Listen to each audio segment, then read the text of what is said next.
L-iskema tal-eżenzjoni tat-taxxa għal first time buyers jista' jkun l-indrat għax issa saret għal sena wara sena kemm ilha l-inbidlet l-amministrazzjoni tal-pajjiż.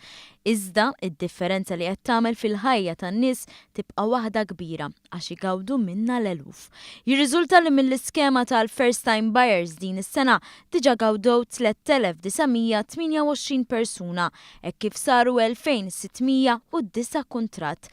Jiġifieri dawn il-persuni ħafna minnhom żgħażagħ ifrankaw sa massimu ta' 5,000 euro taxxa tal-boll fuq l-ewwel 150,000 euro tal-ewwel proprjetà tagħhom.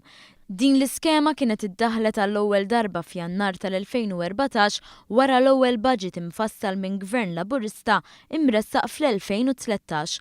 Matul dik is-sena kienu gawdew minnha 4,009 persuni hekk kif kienu saru 2,935 kuntratt. Din il-miżura reġgħet tresqet ukoll fil-budget għas-sena 2015 fejn matul dik is-sena in-numru ta' nies li bbeneffikaw minnha kien ilaħħaq l-4,043 persuna fejn saru 2,905 kuntratt.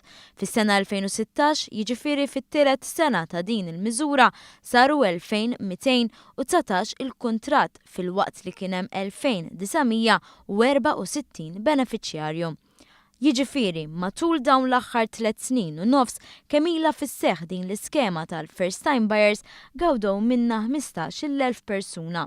Fl-aħħar elezzjoni ġenerali, il-Partit Laburista propona li din l-iskema tkun estiża għal dawk li jixtru it-tieni proprjetà tagħhom ukoll.